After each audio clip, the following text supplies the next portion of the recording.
Hello, potato. If you watch this channel, you know that while I'm not a vegetarian or a vegan, I do believe that not every meal needs to have at one point had a face.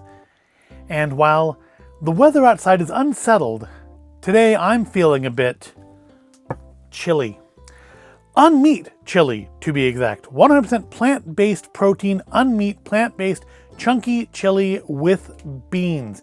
Now, before we get into this, let me expose my biases.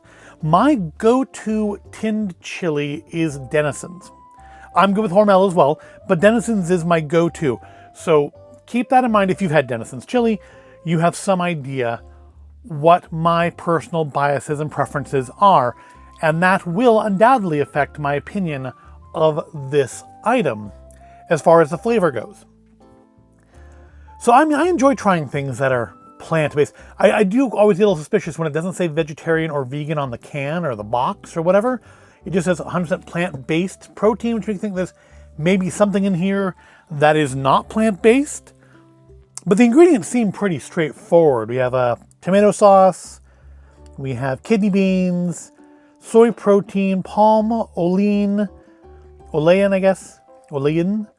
spices and coloring, chili, paprika, cumin, cayenne, oregano, flavoring, thickeners, cornstarch, tapioca starch, xanthan gum, vinegar, sugar, seasonings of onion and garlic, salt, yeast extract.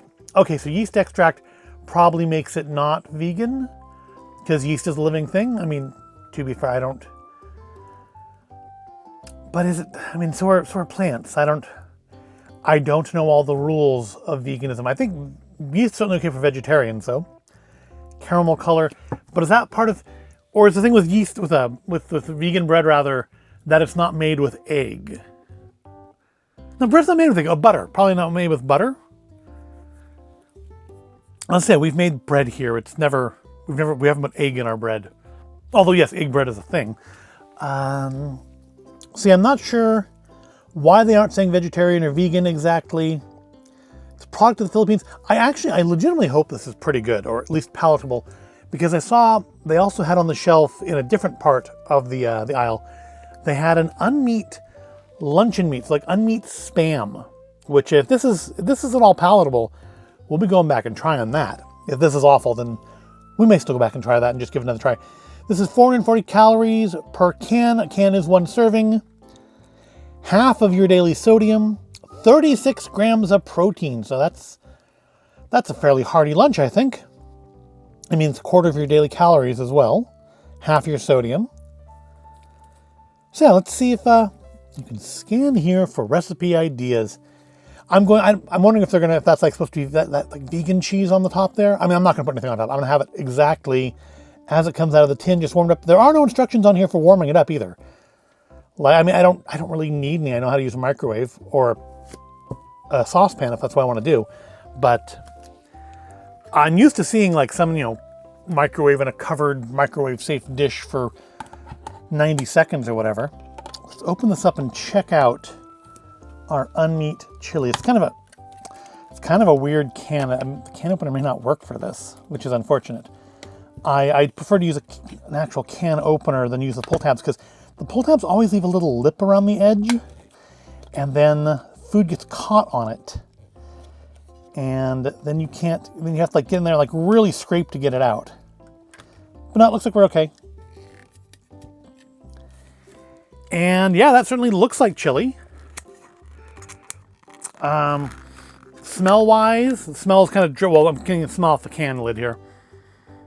Smells like chili. Doesn't smell bad. It smells like normal standard chili spices, which is what the ingredients showed, was just normal standard chili spices. So take a look at it. I'm gonna say it's probably about as thick as Denison's. Denison's is usually, sometimes has like a layer of oil on top, but it's otherwise pretty thick in the can. Well, let's try a little bit of the chili sauce cold. See what it's like.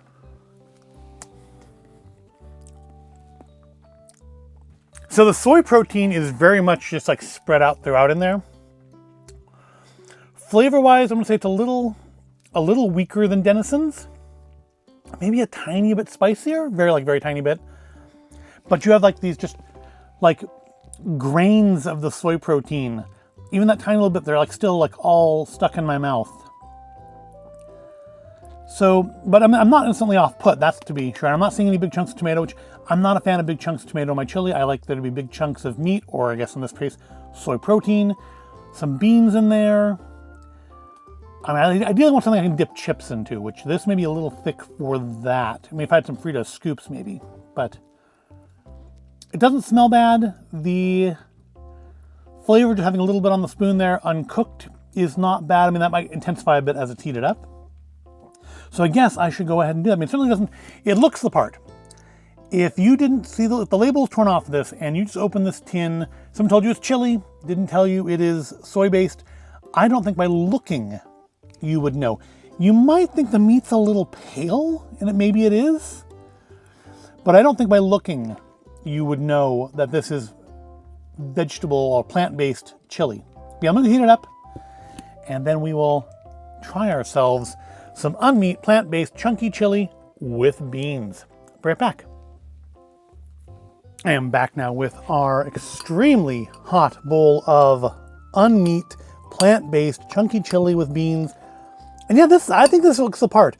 I do think the meat looks maybe a little pale, being like soy protein and all.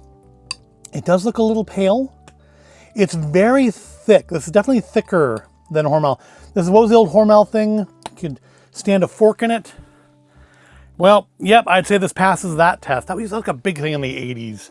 Can your chili stand a fork in it? I think also some reference about like eating it with a spoon being unacceptable, which of course is what I'm doing. So it smells like chili. It looks like chili. I mean, chili can be meat-free. That's vegetarian chili, but this isn't vegetarian chili in the sense that it's full of all just like bell peppers and tomatoes and stuff that I just do not care for. This looks like it is trying to be like proper beef chili with beans. Honestly, a little light on the beans, very heavy on the fake meat. Not a ton of beans in here. Hormel chili does tend to have a lot more beans than meat, but I guess maybe soy protein is cheaper than kidney beans. Well, let's give it a try. It smells good. It smells of chili. Looks more or less of chili. Does it taste of chili? Flavor's not bad. It definitely has that like chili seasoning flavor to it, getting a lot of the aroma in the nose from it. The only criticism I have, honestly, is that the soy protein, oh, excuse me. I think a little soy protein got caught in my throat there. The soy protein is so crumbled up into it that it does give you almost, not sand, but like you get, your mouth is just full of these little crumblies of the soy protein, which is not great.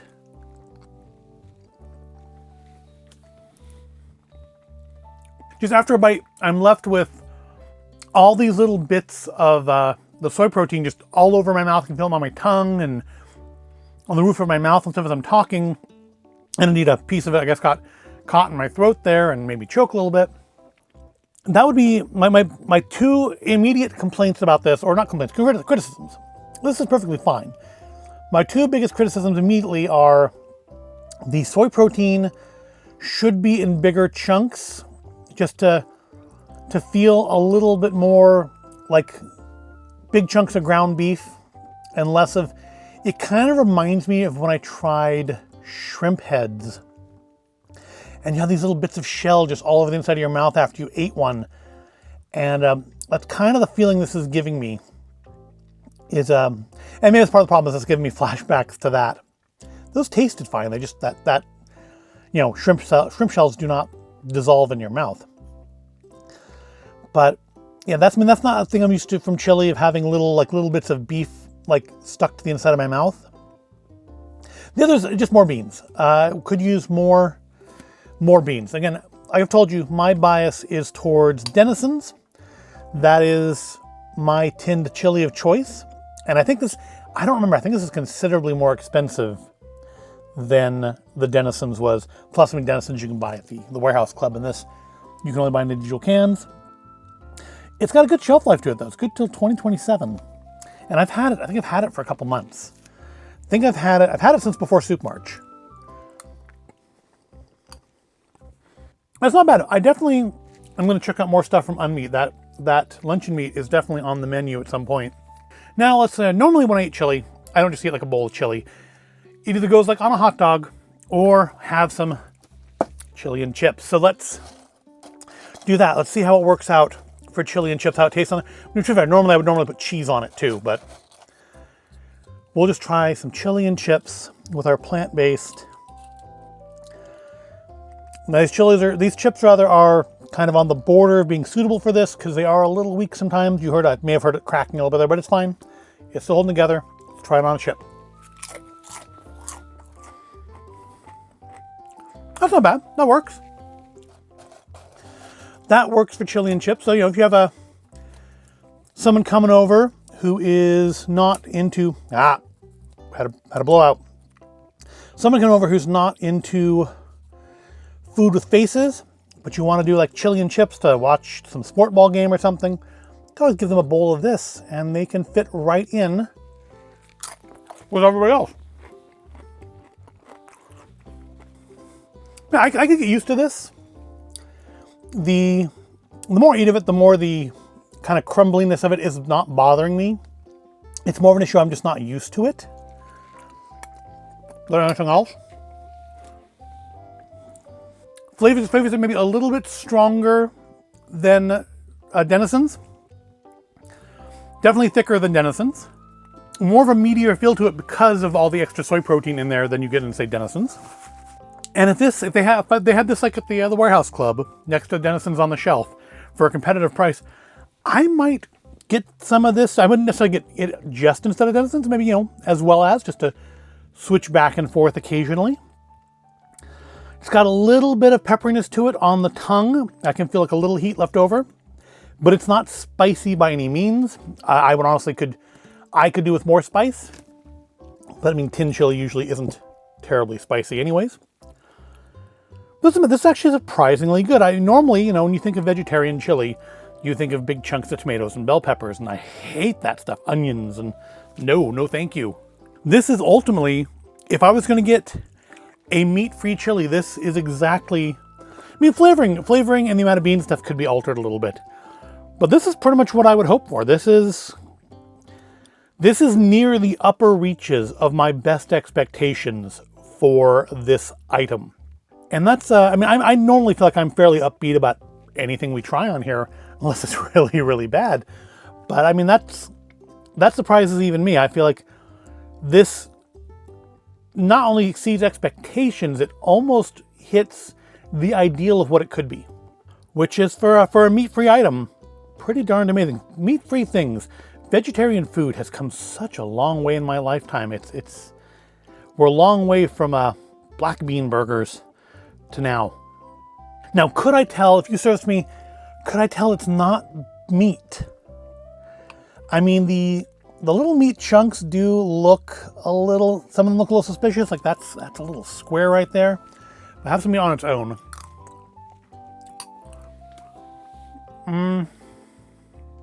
I mean, if you asked me, I would be suspicious of why you're asking. It's a little spongy, but then again, so is like cheap chili meat. So I legitimately, if you gave this to me and didn't tell me it was unMEAT, I don't know if I could tell. Again, for somebody who is maybe not eating non-meat things solely based on some sort of ethical standards, I think that's probably the ideal, is to have meat-free items that are indistinguishable, or as close to as possible, from meat-filled items. Plus, it's the whole Blade Runner future of only the rich people getting to eat actual meat, which is ironic because, I grew up on that sort of thing like Blade Runner and Shadowrun, where real meat is for the rich people and everybody else gets soy. And the reality is, where I'm at, or where we're at currently, the soy stuff costs more than the real meat.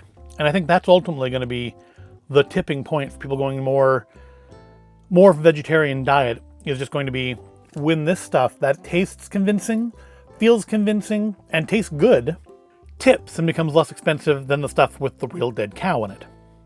But that's a long time talking about a plant-based chunky chili with beans, I think. So I'm gonna go finish eating this before it gets completely stone cold with my chips here.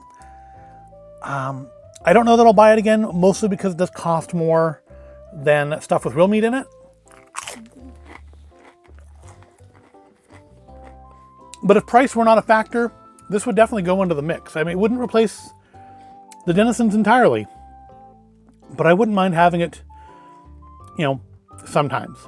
So that is a pleasant surprise, and we will definitely visit unMEAT again as long as that unMEAT luncheon meat is still on the shelf. I'm gonna go grab myself a can of that, and we'll revisit unMEAT in the future.